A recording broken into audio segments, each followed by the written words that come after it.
Hi, welcome to World Civilizations up to 1500. Now, this is session 3 of the fifth topic titled China, Three Ways of Thought. And we're going to proceed looking at part 3 and 4 of this topic. We're going to conclude this topic by looking at the rise of the Chinese Empire. We're going to see the formation of the empire with the Qin dynasty.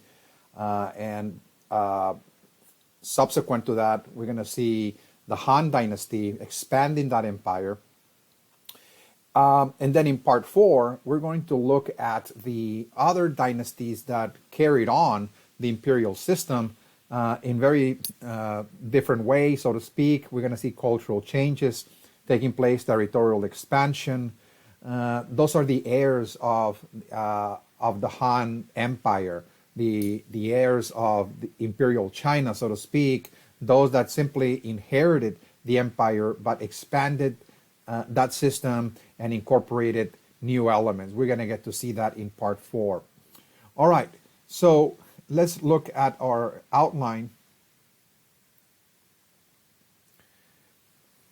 So we cover a great deal already in session 1 and session 2 about China's civilization, the formative stages. We looked at that quite thoroughly. How the initial dynasties going back in time, like the Shang dynasty, the Zhou dynasties, were really creating an agricultural revolution, creating the very first monarchies, systems of government, the religious worldview. We see that in formation as well. We cover that quite thoroughly.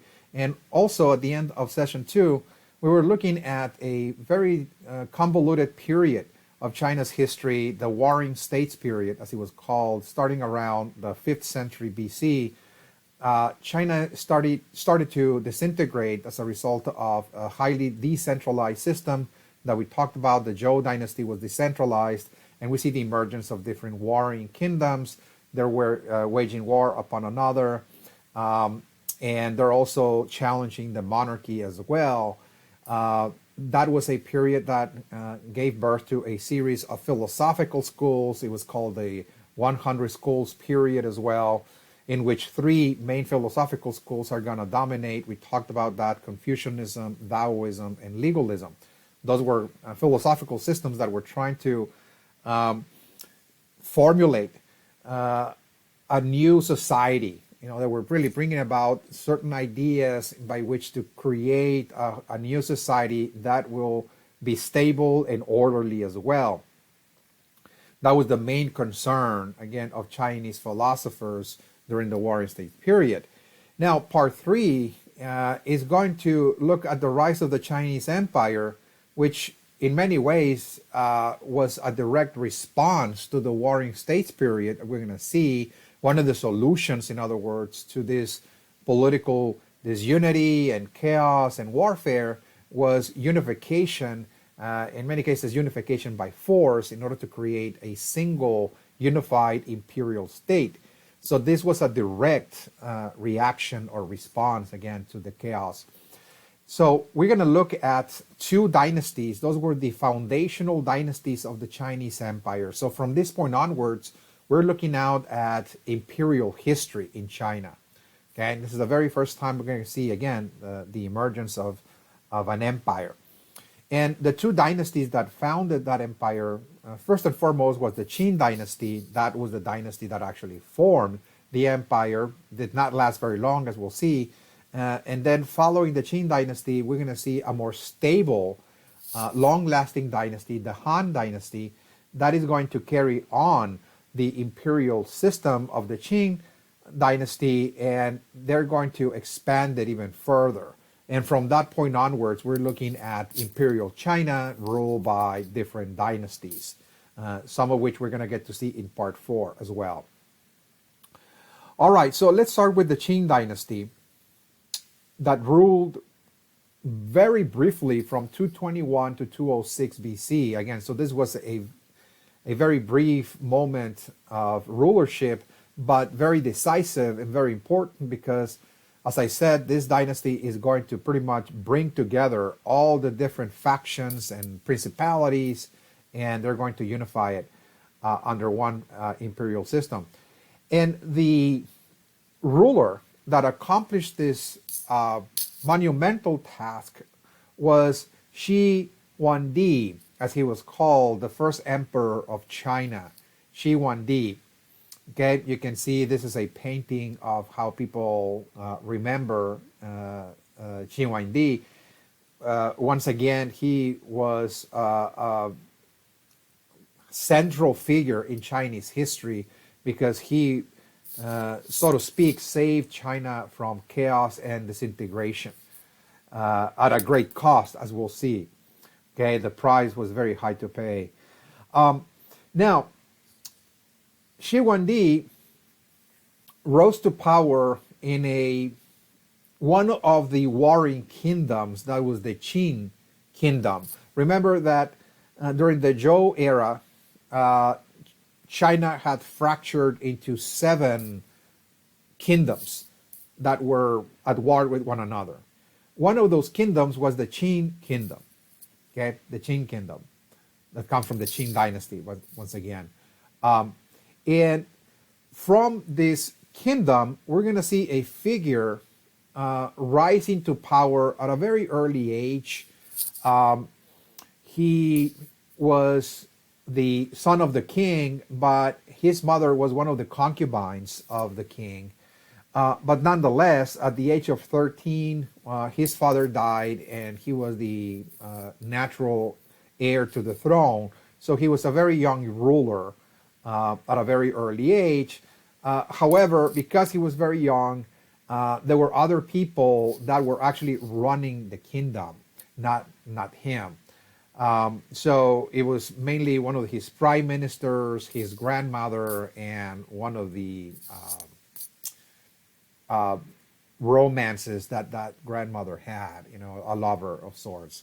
Okay, so they were really in charge of the administration. They were really in charge of the policies of the kingdom. They were running it, in other words. And so as Shi Huangdi started,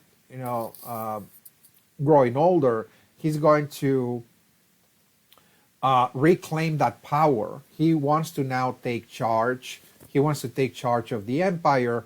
And what he's going to do is send the prime minister away. Again, he sends the prime minister into exile. And he also took power from his grandmother and pretty much murdered the lover in this case, very brutally. And he also murdered a series of half-brothers in order for them not to claim the throne, not to assassinate him. So it was a very troublesome rise to power in this case. He's claiming it, and he's claiming it by force, by sheer, brutal, violent means. So once he is now in charge of the kingdom, he's going to engage in a series of conquests. He's going to start raising an army, and he wants to march into his neighbors' territory and wage war against them and subdue them one by one. And one of the reasons why he's going to be very successful at this conquest was because during this time, it is reported that the rivers of China were constantly flooding again. And so the floodings caused many of the lands of the patriarchs, the clan leaders, again, to be affected. So the nobles, in other words, of other territories, of other principalities and other kingdoms were weakened by the constant floodings. Again, they were losing crops. They were experiencing financial strains. And so Shi Huangdi took advantage of that situation, of the natural catastrophes, to wage war upon them. And that was one of the critical reasons why he was able to subdue them. Now, once he is able to conquer all the kingdoms, he's going to start the process of organizing the empire. He's building now an empire. This is no longer just one kingdom ruling over different lands or territories. He's really unifying the entire realm, all of the principalities and kingdoms, again, under one system. And he's going to be at the very top of that system. So he's really organizing an imperial system. So first and foremost, centralizing authority completely, and he's not going to be sharing power with the local lords as it was done back in the Zhou era. Remember, during the Zhou era, there was a kind of feudal system in which the monarch shared power with local and regional landowners that were pretty much governing different provinces at a local level. So there was a sharing of power.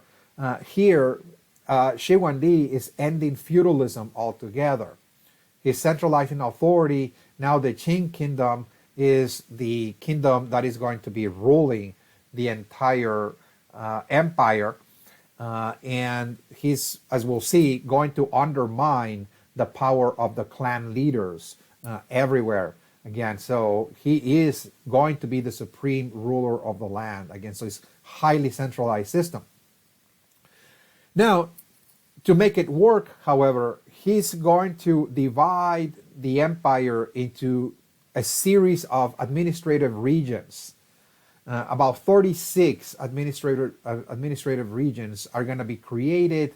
So Shi Huangdi is going to be making the appointments for those administrators to be ruling those regions on his behalf. So again, it's highly centralized. He's making the appointments and he's creating new bureaucracies, so to speak, again, new regions to be administered and governed by him.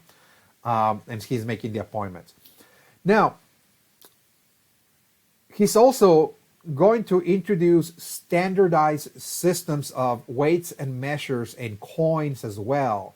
Again, to create a standard economy, a commercial economy in which the entire empire uses the same system for commercial exchange, for buying and selling, for example, for paying tribute. Again, we have seen this again in previous discussions when we were looking at the emergence of empires in the Middle East, for example, how those empires gave birth to standardized weights and measures, again, that whenever merchants are buying and selling products, again, now people need to make sure that they're buying the exact amount of goods, and that it requires, of course, a system of weights as well.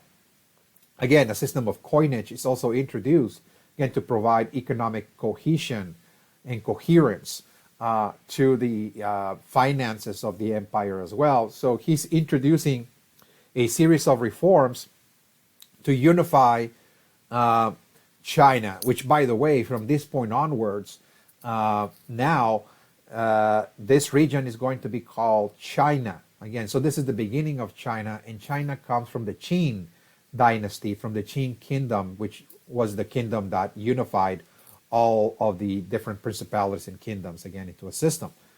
So he's really creating China. Shi Huangdi can be seen as the forerunner of the nation of China back in the ancient world. Now, the purpose as well of centralizing authority during this time was justified to a very great extent by the fact that there was the need to install a government that could repair the levees, the canals, and the dams that had been damaged with so much floodings of the rivers. So something needed to be done, again, to control the rivers. And in order to do that, to a certain degree, people understood that they needed to empower a system, they needed to empower a monarch, for example, in order for that monarch to commission labor, engage in a series of public works in order to build dams and canals as well. Again, trying to control the rivers as well. So the Chinese Empire came into being precisely in a time not only of social disintegration and social chaos, but also natural catastrophe as well. So that was one of the justifications for bringing about a highly centralized system of government that could be in charge of those projects simultaneously in different parts of the empire. Okay, so this is one of the reasons why China is preferring at this time, to have a very strong, centralized absolute monarch. Again, an absolute monarchy. The monarch is also going to be needed in order to protect the people. From who? Well, from the nomads and the so-called barbarians, particularly barbaric or nomadic groups from the north, from northern Asia, that constantly raided settlements and communities in search for treasure, in search for foodstuffs and animals. Again, that was a constant, again, phenomenon that the Chinese people experienced. And so back in the 7th century, some members of the nobility that had regional kingdoms, they started building fortifications, they started building walled cities, and they started building a wall of protection to protect them from the nomads. So the construction of the so-called Great Wall, so to speak, the very early stages of that go back to the 7th century. However, during this time, when Shi Huangdi rises to power, he's going to commission it is estimated that about 1 million people were commissioned to work for about 12 years, finishing the construction of the Great Wall. Now, of course, the Great Wall will be an ongoing project that lasted for many centuries, again, way after the Qin dynasty. Again, we can say that this is an ongoing project that lasted for about 1,000 years, give and take. But Shi Huangdi was able to complete over 1,500 miles, again, of construction work in about 12 years. It is estimated that that's more or less what he built. Now, there were other sections that were already built anyway, so what he was actually doing is that he was doing a sort of patchwork, so to speak, completing, bridging, if you will, sections that have been built in the past. So after his death, again, there will be thousands of miles of worth of wall, again, that was already set in place that provided some protection to some of the northern regions of China. Again, so the Qing dynasty was the forerunner, so to speak, of the Great Wall, meaning that from this point onwards, the emperors that came after him will continue with this process of commissioning thousands of people, tens of thousands, hundreds of thousands of people in the construction of a wall that ultimately, by the 1200s or so, the Great Wall encompassed about 13,000 miles, again, of construction work. Again, so it really, again, it was an ongoing process that lasted for more than 1,000 years. You can see here the difference between, let's say, the Qin dynasty, the wall that was built centuries before the birth of Christ, and then the wall that the Han dynasty, in the middle you can see, that's the dynasty that came after the Qing dynasty, that ruled for about 400 years, and then the Ming dynasty of the 15th, 16th, 17th century. Again, we're going to see that the wall is already, again, looking very sophisticated. It, was already encompassing, including some of the great achievements of engineering that came much later in China's history. So again, this is an ongoing process whereby the Chinese have felt compelled to protect their civilization from the northern nomads that are considered barbarians, because once again, the barbarians have constantly raided China, and at some point, as we'll see in a later topic, some of those nomads will succeed in conquering China, at least for a very brief period of time, the Mongols. Now, one of the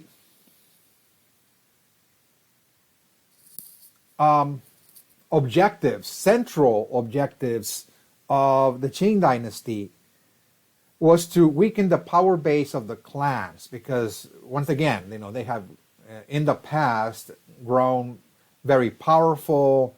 They have built kingdoms and so on. They have raised their own armies. So he really wanted to undermine the local nobility, the regional clan nobility, and he's attempting to do this by several means. For example, he's going to, for the first time, try to bring into the administration people that were educated or had certain skills or talents, as opposed to be, again, an administration whereby the local aristocracy was simply making those appointments. So instead of people working in the state because of the noble background where they came from, instead, he's really trying to institute something what is called careers open to talent, a meritocracy of sorts.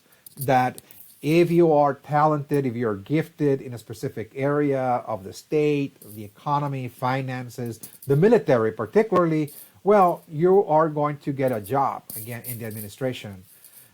And your lineage, your noble background is not going to be sufficient for you to get a job. So he's trying to undermine, once again, the power of the local aristocracy, because he's trying to limit their presence in the state, again, and instead welcome people that really have talents, in other words. He's also ending primogeniture. Primogeniture is the idea that the eldest male, the eldest son, is going to be the one inheriting the property, for example. Now, you don't have to be the oldest or the eldest, in other words, son. Other siblings can also aspire to inherit property as well. So properties will have to be broken into a series of sections and be given to the different siblings, as opposed to just one sibling inheriting the entire property. And by doing that, he's trying to avoid the emergence of very powerful local strongmen, so to speak, that could indeed in the future challenge his authority. So he's really trying to break up, again, that feudal order of the past. And the third way, precisely to break up that feudal order and trying to undermine the power base of the clans, is by abolishing slavery. Remember, during the Zhou era, a great many peasants were enserfed. They were serfs. They were actually living in the lands of a landowner.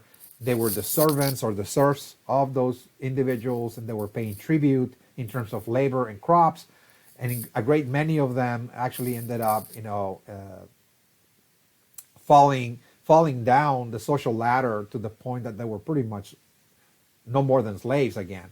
So he's going to abolish slavery in China, and he's going to, by doing that, return land back to the peasants. Remember that during the feudal era, all the land was concentrated in a landed elite, in a nobility, again, a handful of individuals. So he's going to end that altogether, and now he's trying to give some of that land back to the peasants.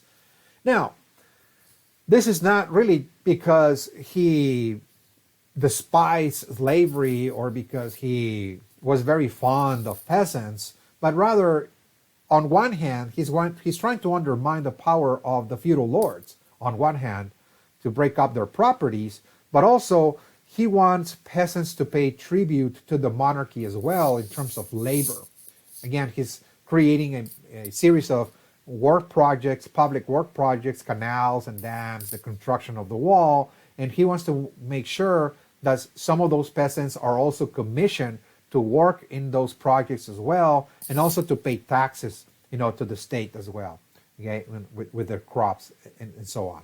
Again, this is not, a benevolent necessarily intent, but rather there's a very strategic, again, intent behind it. Now, and we're really looking at a very, very interesting and almost unfortunate as well aspect of the Qing dynasty, and that is that the Qing dynasty is not going to be just a regular kind of centralized monarchy, just like any other. The Qing dynasty, Shi Huangdi, is not only centralizing authority and making decisions for the entire empire, he's really trying to consolidate power as much as possible in his own persona. He wants to become the supreme ruler, authority of the realm, to be unquestioned, to be unchallenged, and he wants to make sure that everybody acknowledge his authority in that way. So, in trying to consolidate power to this very great extent, he's going to discard Confucianism, this idea that, well, the ruler, the monarch, the emperor is a benevolent father figure who has to take care of the people and look after them for their welfare and so on. He has to be kind and compassionate. Okay, he's going to discard all of that. All of those ideas will be discarded altogether, and he instead adopted the ideas of legalism that we talked about at the end of session 2. That came out of the Warring States period. This is one of the schools of thought that was, again, presented as one of the solutions to the chaos of China. And remember, legalism introduced the idea that the king needed to be in power absolutely. Absolutely. It calls for a totalitarian form of government in which all power is vested in the king or the emperor. And whatever the emperor or the king says is law, and that law has to be followed, it has to be executed to the greatest extent, to the fullest extent, to the point that any minor infraction of the law can result in the death penalty. Okay, severe punishment. Again, that is the only solution to create a stable, orderly society, according to legalism. So Shi Huangdi was very attracted to that philosophy, and he incorporates legalism as the main political ideology of his regime. He institutes a totalitarian state, in other words. Totalitarian, he is really the supreme authority of the realm, and it requires for everyone a total obedience, total submission to the ruler. Again, it's a totalitarian, state, where the ruler, again, is the law, he is the authority, he is almost like a god, in other words, okay? So it's a totalitarian system. And once again, it was very extreme, very repressive. Any minor infraction of the law resulted in the death penalty, or people being sent to a prison, for example, or people being arrested and being commissioned to work for a number of years in the public works projects, building the wall, for example, and the like, shaving their heads, tattooing them in their heads as well as marks, as stigmas, again, of being criminals, etc. Again, it was severe punishment, that was implemented during this time. According to Shi Huangdi, that was required in order to create an orderly and stable society, again, from his own understanding. Now, this totalitarian state required reminders, required the state reminding people that they were living in a totalitarian state whereby the ruler was a semi-divine being that needed to be obeyed completely, blindly, almost. So the ways that totalitarian governments function is that the way they remind people that, who is in charge and that they are divine, that they come from divine sources as well, maybe from the gods and so on, to remind them, to constantly remind them, in other words, where the power actually comes from and who is in charge. Totalitarian states from time to time engage in public rituals. Those are called rituals of power, in other words, rituals of power. And those rituals of power are rituals by which the ruler is exhibited with symbolism before the public. Those are public displays of power, in other words. And the ruler is reminding people that he is the one in control, and he's surrounded by the symbols of authority. He's surrounded by the symbols of power. And those are very good ways to advertise the power of the ruler, in other words, and really to reinforce the legitimacy of the ruler as well. So one of the ways that Shi Huangdi was conducting those rituals of power, those displays of power, was by conducting a series of rituals across the empire. He will engage in a kind of sort of tour, so to speak, visiting locations, visiting communities and towns and cities, and conducting public rituals or spectacles in front of people. Particularly, those were ceremonial spectacles conducted on top of mountains, for example, whereby the people were invited to witness Shi Huangdi paying homage to the celestial kings, for example, to some divine figures, connecting him to the founding, if you will, to the divine founding of China, to the gods that created the universe, to connect him with those figures, once again, the symbols of authority, the symbols of divine power. And he was also erecting pillars from which he was actually carving in those pillars the edicts or the laws of the empire as well, in which he's really commanding people to obey totally, to submit to the emperor and the like. It's a total, once again, submission to the state. That's why it's called totalitarian, again, is total control from the top down, in this case from the emperor all the way down, again, to the lowest levels of society. So those were, again, rituals that he instituted in order to bring the empire together, but also to consolidate his own power as well, to advertise his persona as a divine figure. Okay. Now, another strategy to consolidate power was to rewrite history. He's really interested in creating a so-called unofficial history. From his perspective, history starts from the Qin dynasty onwards. So he's really trying to erase all histories that came before, of the Warring States periods and the Zhou dynasty, the Shang dynasty. He wants to erase all of that and rewrite China's history in a way that, well, before the Qing dynasty, China was in a state of barbarism.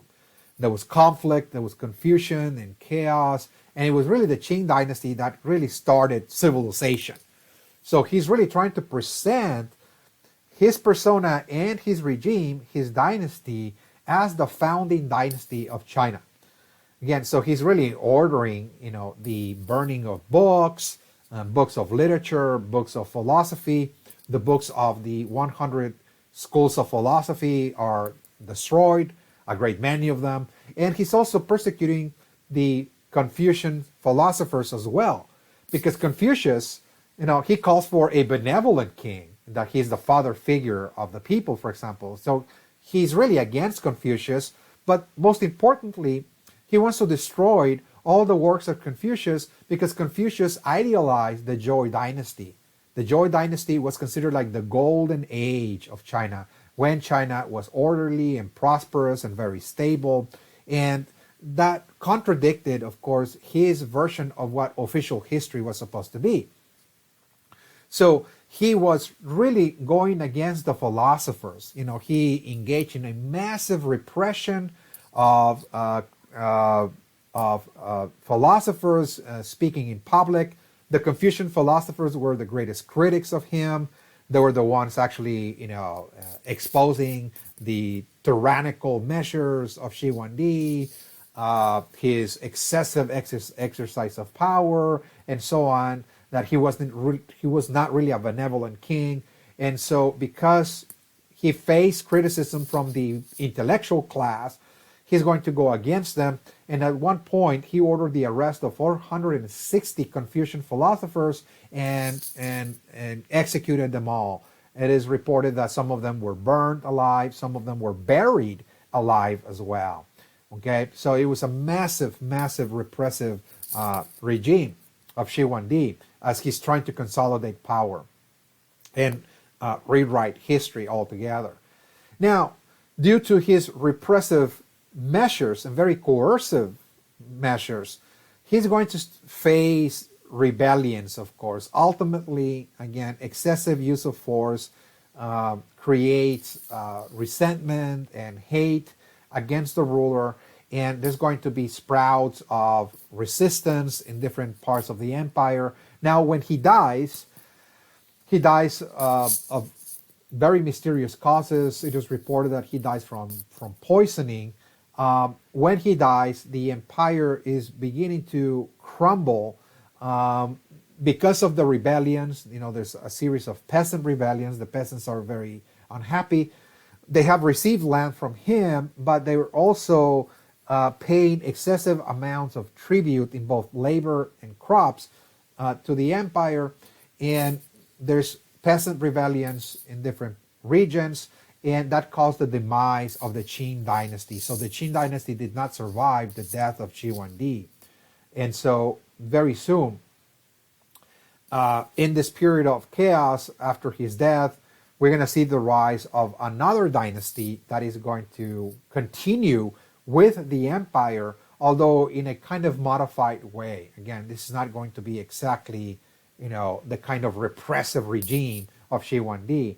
That dynasty was the Han dynasty, and it was kind of long-lasting, considering the fact that we're now looking at an empire. You know, dynasties are ruling empires now.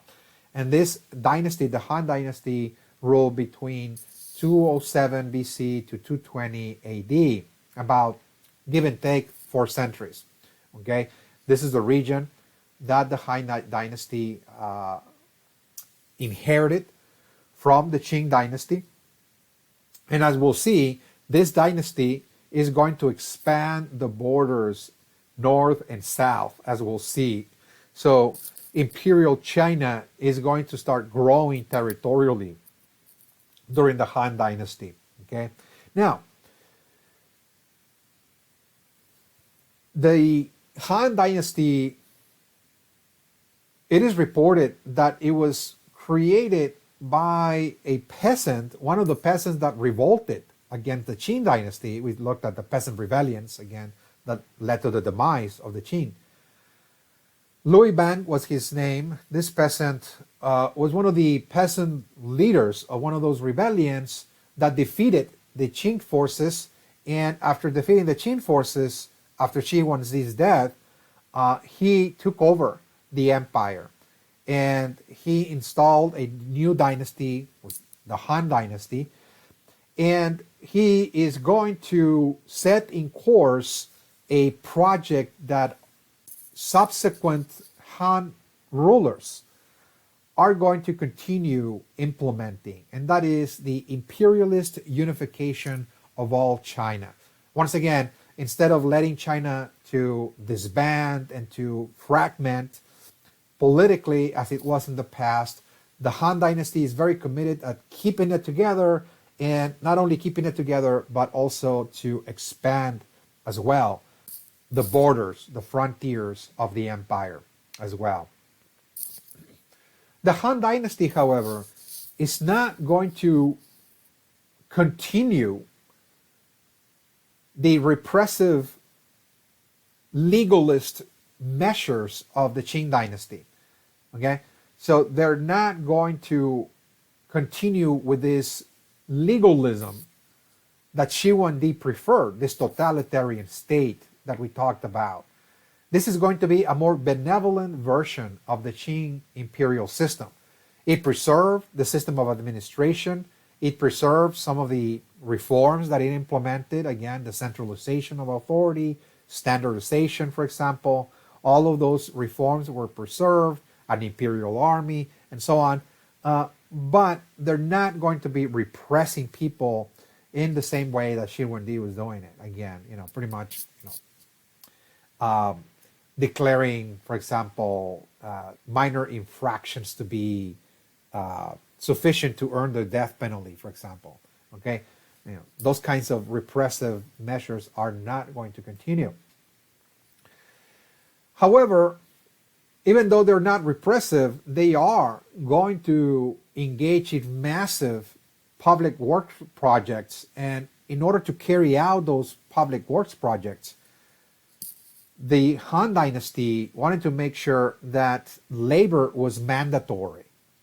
Okay, so they're going to institute a census in the empire to count the number of people that lived in every community, village, town, cities, etc., settlements across the empire, in order to mandate a labor tax. So everybody had to work for the state a certain period of time. Building canals, dams, dikes, public, works of different kinds, to work in agricultural projects as well, building palaces, clearing roads, for example, the Great Wall as well. Again, so that was a mandatory labor tax for everybody to pay. So they are going to be kind of coercive in that way, that everybody needs to work for the state, in other words. Okay, so this is an integral component of the Han period. All right, so one of the main preoccupations of the Han Dynasty, as I said, was not only the consolidation of Imperial China, trying to avoid fragmentation, but also expansionism as well. Okay, they want to expand the borders of the empire. It is precisely one of the emperors of the Han Dynasty, Emperor Wu, who ruled from 140 to 187, who is going to start expanding the empire to the north and to the south. So China territorially will be growing during this time. Okay, it will be growing during this time. To the north, we see they're moving into places like Manchuria, for example, North Korea, Mongolia, Xinjiang, for example, as well. And to the south, they're moving into Fujian, Guangdong, and Vietnam as well. During this time, because of the nomadic invasions taking place from the north, and also because of the Yellow River overflowing constantly and causing the demise of populations, again, it was very hard to control.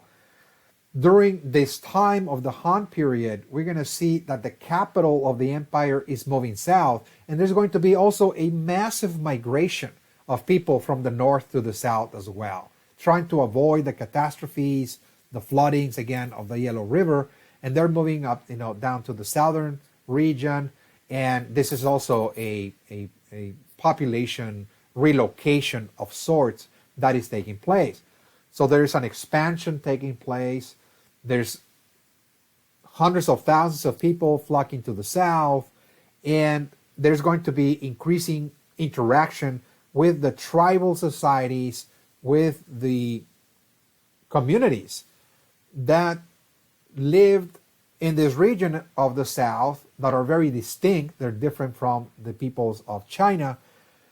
And out of those interactions, we're going to see the attempt by the Han to assimilate all of the ethnic groups that lived in the south, for example, in Fujian, Guangdong, Vietnam, for example, to try to assimilate them into the way of life, to the culture of China. So there's also, again, this project of trying to export the culture, trying to acculturate as many people, trying to incorporate them into the empire as much as possible. In that way, you create a common identity that will be easier for the emperor to govern, again, people of different backgrounds if they share the same culture. Okay? All right, so the Han Empire is growing in this way now. You can see that it has expanded considerably to the north and to the south. The borders are no longer confined to, for example, as we looked at in the previous dynasties, just the region between the Yellow and the Yangtze River.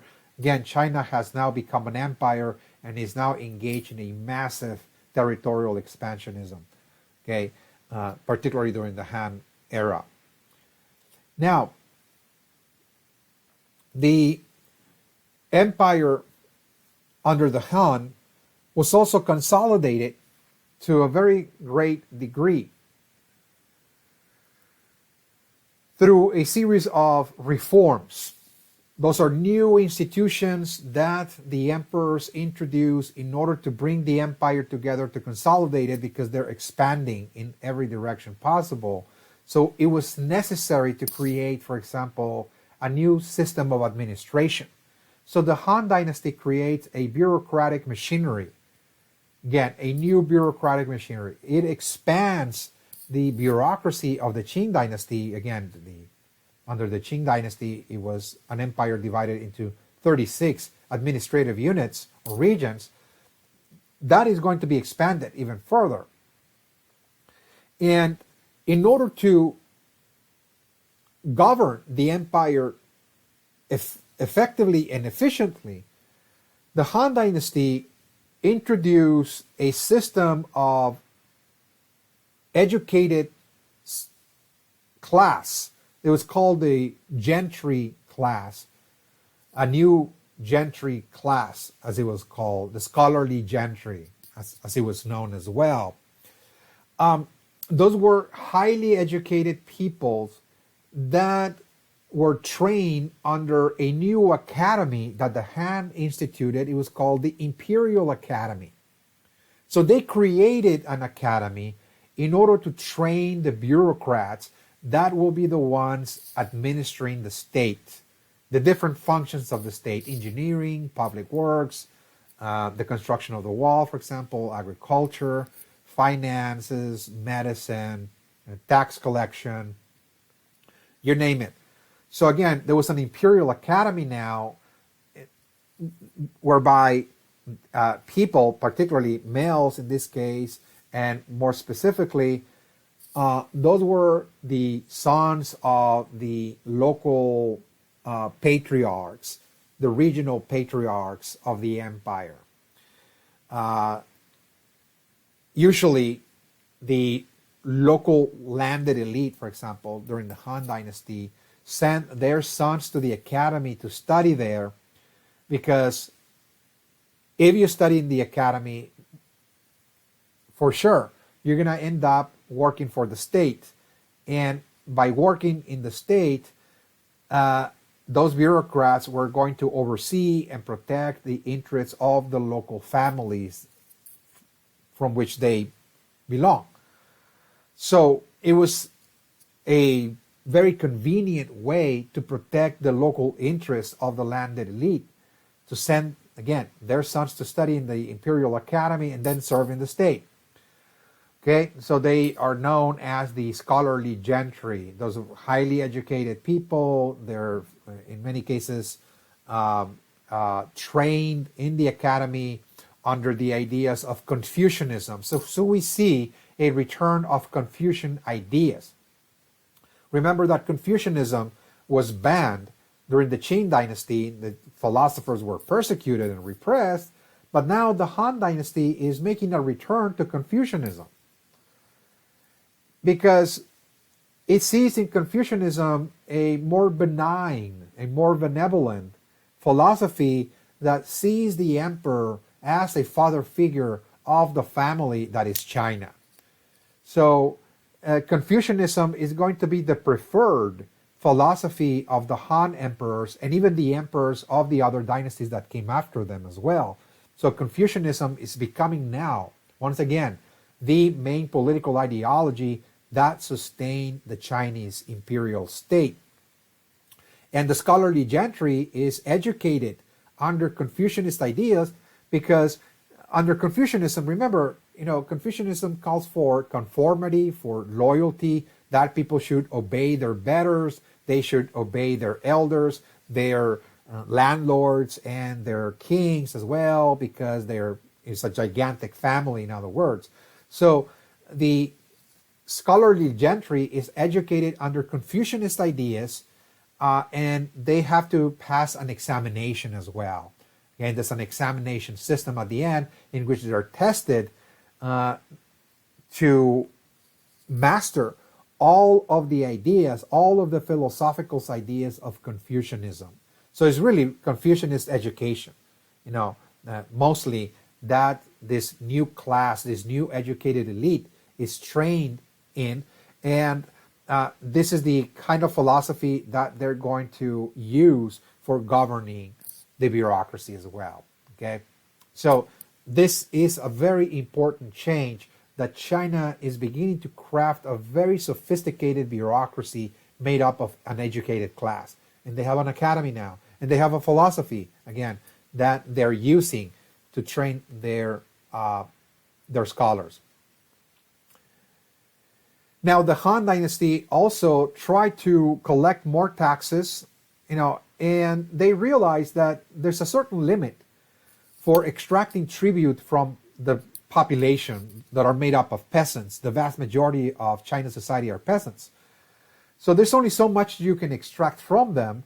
But the other way that the Han Dynasty devised to extract resources, to siphon money away from the peasants and from the merchants, from the artisans, and from everybody else across China, was to tax them on items that they needed on a day-to-day basis. And one way to do that was to monopolize those industries. So the Han Dynasty created a series of state monopolies.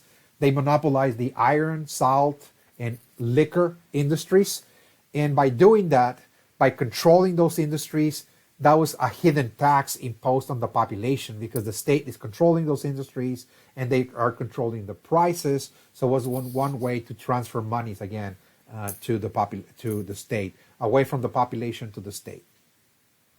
The Han Dynasty also is engaging in building a series of military colonies on the fringes, on the frontier, in order to push the nomads back.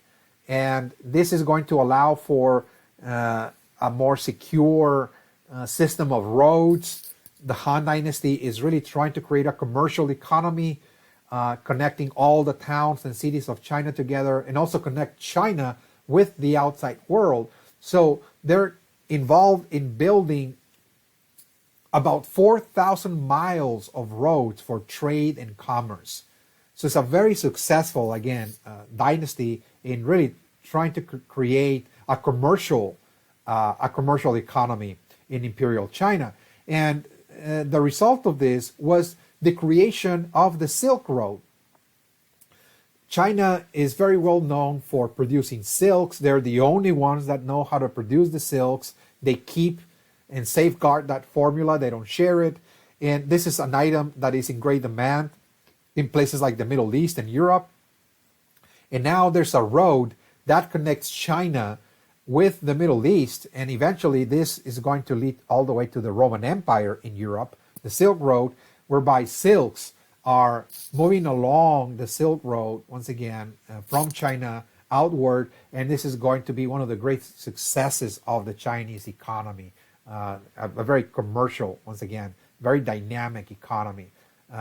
This is going to be a time of great prosperity, abundance, peace, and security in Chinese history during the Han era, precisely because of the Silk Road. The Silk Road will be also monitored. It will be patrolled by the Imperial Army, providing security for merchants traveling back and forth. And this is going to lead to, again, great wealth being created during this time. Now, the Han Dynasty will experience a demise of sorts. The demise of the empire was due precisely to the imperialist ventures. The finances are going to be drained due to the frontier wars with the nomads, for example. This is one of the causes for the demise of the dynasty. They're draining their treasury.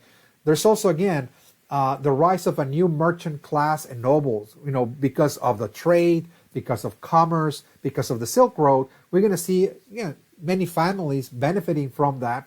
and they're building great wealth, and they're building an economic power base in their own region that is going to challenge the authority of the emperor. They're refusing to pay taxes, again, to the empire. Again, this is very important, that they don't want to pay taxes. They have a lot of wealth. And this is another reason why the Han Dynasty is going to collapse. Again, the tax revenue system is on the verge of collapse as well, because the new economic elite is not willing to pay taxes. As a result of that, there will be peasant rebellions, banditry, nomadic groups invading the empire. There's great instability across the empire precisely because the monarchy is unable to collect revenues. The finances are strained. They cannot dispatch forces to maintain order. And this is going to lead to the fall of the Han Dynasty eventually. Okay. Now, those were very successful, we can say, dynasties that really founded the Chinese Empire, the Qin and the Hans. We already looked at their mechanisms for building the empire, for administering it, and consolidating power. Now, part 4 will be brief, and we're just going to look very briefly at the 3 heirs of the Han Empire. After the Han Empire, the situation was quite delicate. It was not very clear whether the empire was going to continue or disintegrate, but as we'll see, the empire is going to continue. There will be a series of dynasties that came after the Han that carried on the imperial system, and they use different mechanisms to keep it together. We're going to just briefly look at that. And there's another empire that also flourished in Central Asia, was the Turkic Empire, that is also considered an heir of the Han Empire as well, connected to it. So one of the dynasties that carried on the project of the Han Dynasty was the Tang Dynasty. The Tang Dynasty came into power in the year 619 and ruled China all the way to 907, okay, 907 AD. Now, one of the ways that the Tang Dynasty was trying to carry on the project of empire without trying to create animosities with the rest of society, the rest of the population, was to avoid the over-centralization that previous dynasties have conducted. For example, over-centralizing authority always creates resentment, always creates, resistance and rebellions. So they were trying to share some power with the landlords, for example, with merchants as well. They were trying to also provide religious freedom as well to all society, by allowing them to exercise their religious beliefs and practices in total freedom as well, giving them land in many cases. So they're not really trying to create a totalitarian state, the Tang Dynasty. They're trying to also build links with the nomadic groups as opposed to be in odds with them. They're trying to link China with the nomadic West as well. And during this time, the Chinese generals and soldiers that were stationed in those colonies, in the frontier colonies on the edges of the empire, began to actually intermarry with the nomadic elites. So there is a sort of intermarriage between Chinese population and the nomads, particularly the nomadic groups of Central Asia. During this time, as a result of that intermarriage and that linkage, again, that is taking place, China is adopting more and more the culture of those nomadic tribes, particularly the Turkic culture of Central and Northern Asia. Okay, so there is a cultural exchange taking place. Now, and this is going to get very, very interesting here, and that is that during the Tang era, one of the most strategic decisions of the Tang Dynasty to create stability in the empire was to adopt or favor one of the religions that had been flourishing in China, that was becoming very, very popular.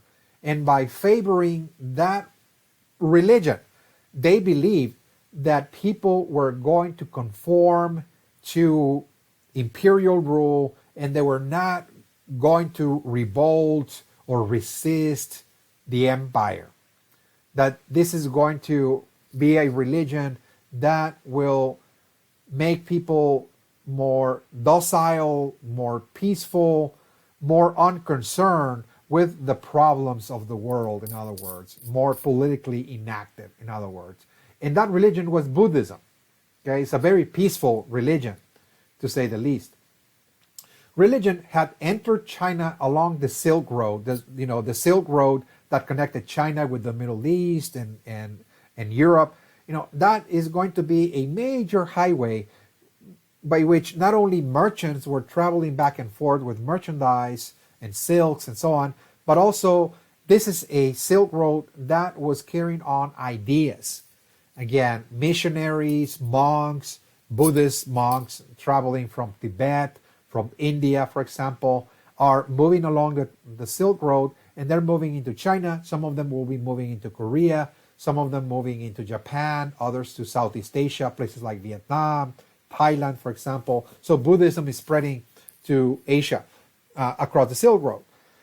And in China particularly, Buddhism is going to enter between the years of 200 and 600 AD. In those centuries, again, Buddhism entered, and we see a flourishing of Buddhist ideas, Buddhist monks and Buddhist missionaries, and there's a great conversion of many people in China to Buddhism.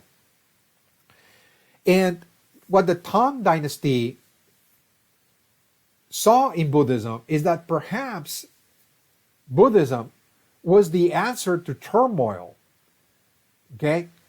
A great many Chinese were converting to Buddhism precisely to escape the turmoil of the world. Buddhism calls for self-denial, a total abandonment of getting involved, for example, in trying to gain possession of territories, for example, and having political ambitions and trying to satisfy one's desires, etc. That one has to be peaceful, one has to cultivate a peaceful mind, one has to contemplate and meditate on the inner self. Is a total withdrawal, in other words, from the world in order to find nirvana, in order to find enlightenment, in other words. So many people consider Buddhism as a sort of escape to the turmoil of the world. So the Tang dynasty likewise saw in Buddhism perhaps a philosophy or religion which people could also not pay attention to political matters, not pay attention to the emperor, to the king, and withdraw in meditation and be quiet and be peaceful. In other words, to demobilize people. So in a certain sense, perhaps the intent of the Tang dynasty to favor Buddhism as the preferred religion of the empire was a social control mechanism, to use Buddhism as a social control mechanism, perhaps to demobilize people, to pacify populations, to make them more peaceful, more serene, more tranquil, and not to be engaged in resistance or rebellions of any kind. Again, so during the Tang dynasty, we're going to see the flourishing of Buddhist temples. Buddhist monasteries are on the rise. There will be thousands of them. They were given so much land by the Tang, again, dynasty for the Buddhists to build, again, their estates, their monasteries, etc. However, by the year 845 AD, the state moved in to crush Buddhism. Okay, they changed their mind. At first they saw Buddhism very convenient as a way to make the population very docile, etc. But by 845, the Tang dynasty changed their mind, and they changed their mind because the monasteries had grown in power, in economic power in this case. We see the economic ascent of the monasteries. they have become very wealthy. We saw the emergence of a priestly caste. This was never really envisioned by Buddha, that Buddhism really entailed the creation of an organized religion with temples and a priestly class, for example, collecting taxes and tribute. Again, that was never really envisioned by Buddha, but that happened in China. Buddhism is taking a unique, very distinct expression in China, and we see the emergence of a priestly class. We see ceremonies and rituals. They're charging, of course, taxes and collecting tribute from populations. They have become very, very wealthy, to the point that they have become pretty much a power in their own right. They have become so powerful that they're rivaling the state in power as well. Not to ignore also the fact that the monasteries were recruiting tens of thousands of people into those temples and monasteries. There were nuns and monks that were abandoning the life of the family, and we see a decline of the family. And the family was something very cherished in China. It was considered the foundation of Chinese society, the family, and we see the breakup of the traditional family. So the Tang dynasty now crushed Buddhism, took back the land, closed the monasteries, and it was a big, big blow again to Buddhism in China in 845. Again, it was used to unify China and to pacify people, but now again, things got out of hand, and now the Tang are trying to reverse again that policy. The other heir of the Han dynasty are the Uyghur Empire. The Uyghur Empire is a Turkic empire, again, that is nomadic and is going to flourish in the northern and central region of Asia from 744 to 840 AD. And they're deeply connected with the Chinese Empire, and this is going to be one of the heirs of the Han dynasty. The people that created this empire are the Turkic nomadic groups of Central Asia, of Northern Asia, that are moving after the Han Empire collapse. They're moving into Central Asia, and eventually they're going to be moving into Anatolia, what today is the country of Turkey. Again, so one of those tribal groups, again, of the Turkic nomadic tribes was called the Uyghurs. They settled along the Silk Road, and they're beginning to create an empire in their own right, along the Silk Road, by the way. They're known to be a very highly literate culture. A great many spoke many languages. They had a written script, and they were engaging in translating languages back and forth, from Chinese to the Turkic, for example, to the Hindi, Sanskrit, again, a number of different languages, Middle Eastern languages as well, Assyrian, and so on. And so, because they're in the middle between Imperial China and the Middle East, they're going to link both China and Middle Eastern cultures, in that way. For example, during the Tang dynasty, China was expanding westward. It was expanding precisely to reach out to the Turkic Empire, and there will be very strong connections between China and this empire, to the point that during this time, China is beginning to adopt many of the cultural elements of the Uyghur Empire. The style of dress, for example, instead of dressing robes in China, people are going to be dressing in pants. They're going to be using pants because, the Turkic nomads were horsemen. They use pants, so we see a change in that. The playing polo, for example, on horseback is also going to be a preferred sport in China. Women are also going to be playing that sport. And so Chinese society is taking on many of the characteristics of the nomads, but at the same time, China is exporting the culture to the West through this empire as well. Again, so China exports the culture to the Turkic Uyghurs, and the Uyghurs again are going to disseminate also Chinese elements to the outside as well, to the Middle East and beyond, like paper and iron making, for example, ceramics, gunpowder. This is a time when those Chinese inventions made their way into the Middle East and eventually to Europe. Okay, so this is again a very, very important development. Now, another very important dynasty that is considered to be the heir of the Han dynasty is the Song dynasty that ruled China from 960 to 1279 AD. The Song dynasty is trying to keep the empire together by returning to the classical elements of China's civilization. The Song dynasty is trying to move away from all different foreign and alien influences. For example, we just looked at, for example, during the Tang dynasty and the Uyghur Empire, how China began to adopt a lot of the elements from the nomads. Again, so there's cultural change taking place during the Tang dynasty and the Uyghur Empire, and the adoption of Buddhism. Buddhism comes from India as well.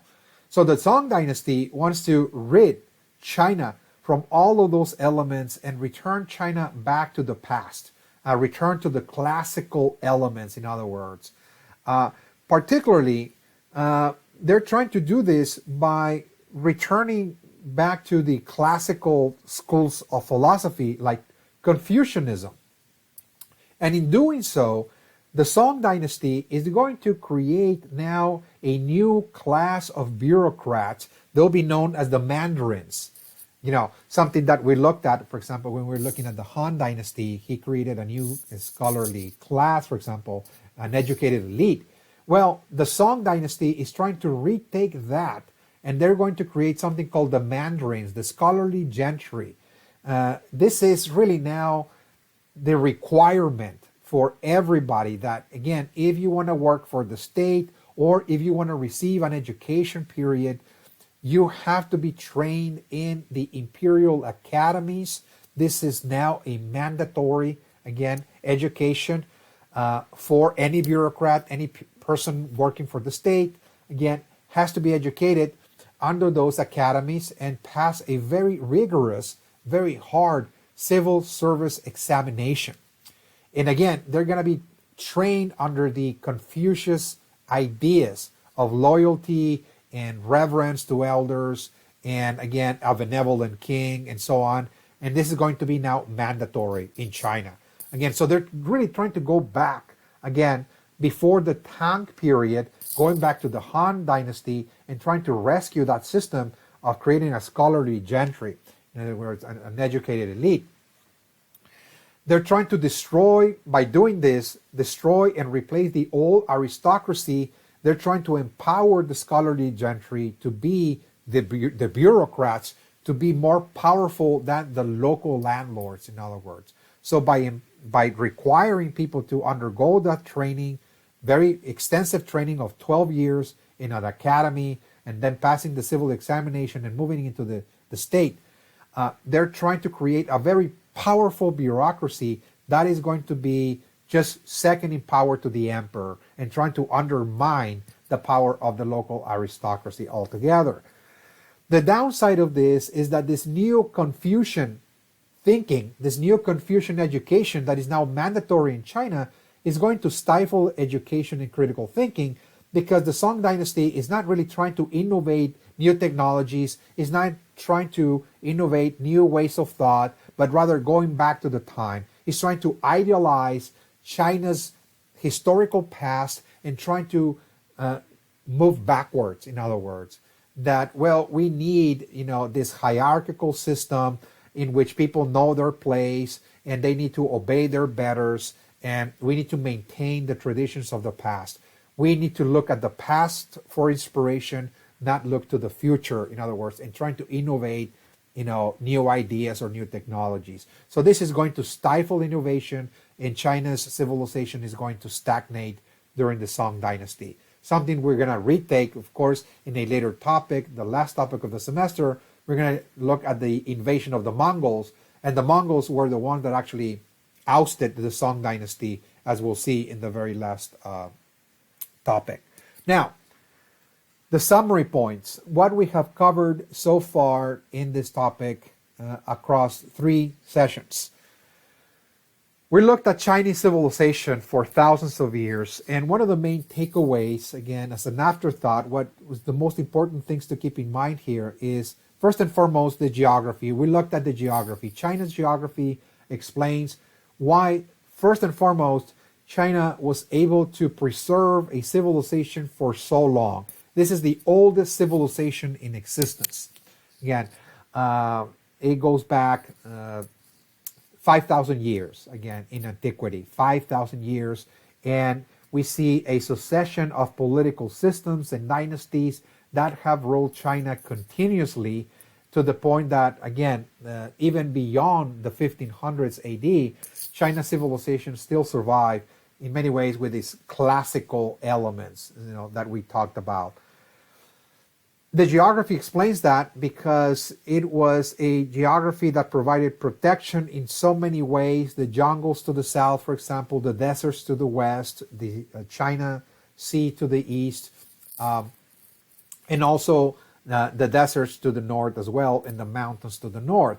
Now, that doesn't mean that China had not been invaded, because it has been invaded, and at one point it was conquered by the Mongols.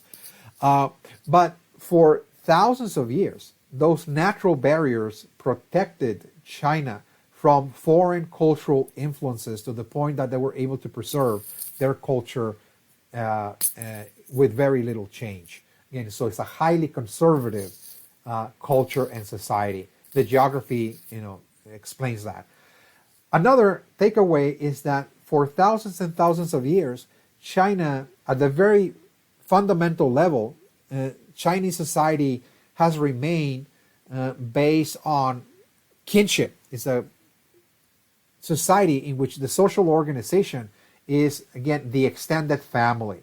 We can see that, again, very early on in the very inception of Chinese society. Again, that's how groups are coming together. Those are extended families that form communities.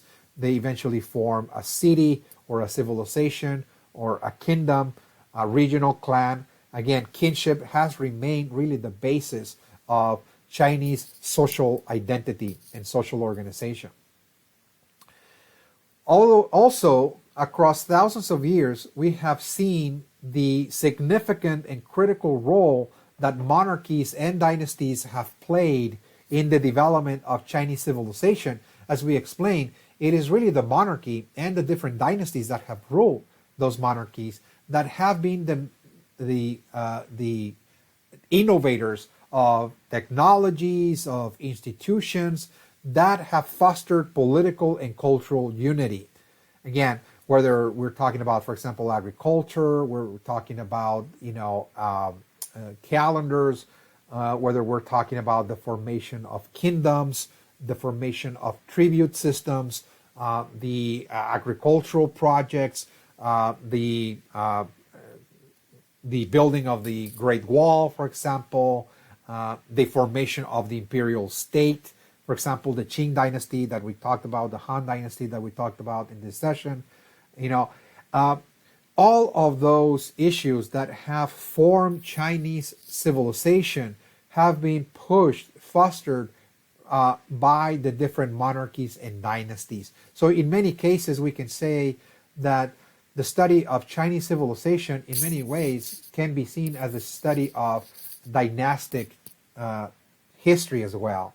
You study the dynasties of ancient China, and you're seeing the development of Chinese civilization simultaneously. Okay. Now, also keep in mind that another takeaway is, again, that China at some point developed philosophical schools that are going to provide the main mental frameworks from which people conceive and provide meaning to the world around them. We looked at Confucianism, Taoism, and legalism, and those schools of thought have been used to provide cohesion, for example, to the imperial states, to Chinese society. They have provided meaning for people in their daily lives. For example, the peasantry, when they look at Taoism, the peasant ideal, or legalism. Again, this philosophy that was used by the first emperor of China, Qin and Han, in order to actually unify China and create a totalitarian state that was able to bring together by force and coercion all of the kingdoms and principalities under imperial rule. Again, so those are very important philosophical viewpoints that have guided Chinese civilization, since the inception of those schools. And another very important takeaway of this topic is the relationship that China has had with nomadic groups.